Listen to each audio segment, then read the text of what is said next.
बरसाने और गोकुल के बीच में एक छोटा सा गांव था, जहां एक बड़ा ही चंचल और बुद्धिमान बालक रहता था। नाम था माधव। माधव कृष्ण का परम मित्र था।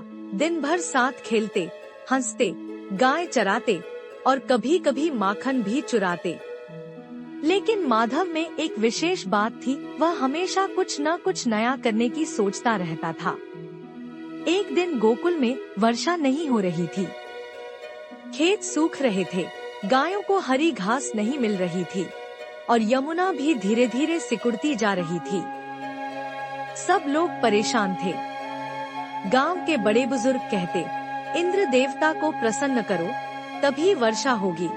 गांव वाले पूजा की तैयारी करने लगे। कृष्ण हंसते हुए बोले, क्यों न हम गोवर्धन पर्वत की पूजा करें? वही हमें अन्न, जल और जीवन देता है। पर माधव को कुछ और ही करना था। वह चुपचाप रात में यमुना किनारे बैठा और ध्यान लगाने लगा। उसने ठान लिया कि वह खुद इंद्र को ढूंढकर गांव ले आएगा।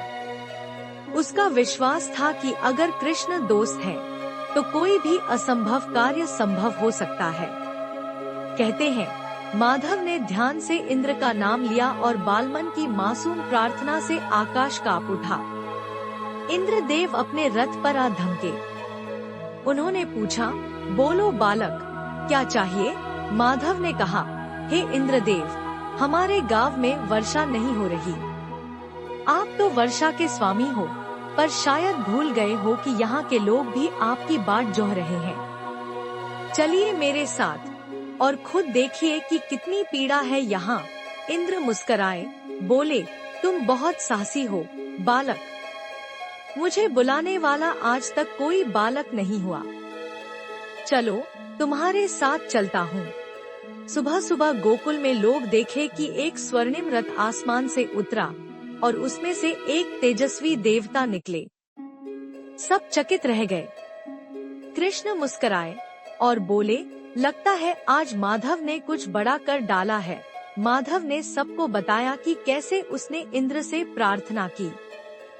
इंद्र ने गोकुल की सूखी जमीन देखी और अपने कमंडल से आकाश की ओर इशारा किया। एक पल में बादल घिर आए और मूसलधार वर्षा होने लगी।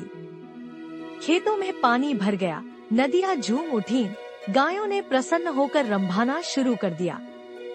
लोगों ने माधव की जय जयकार की और कृष्ण ने उसे गले लगाकर कहा, तू तो सच्चा मित्र है। सबके लिए स्वर्ग से इंद्र को भी ले आया। मैंने कुछ नहीं किया, बस अपनी सच्ची भावना से मित्र के कहे पर चल पड़ा। जब संग में कृष्ण हो, तो कोई भी देवता दूर नहीं रहता।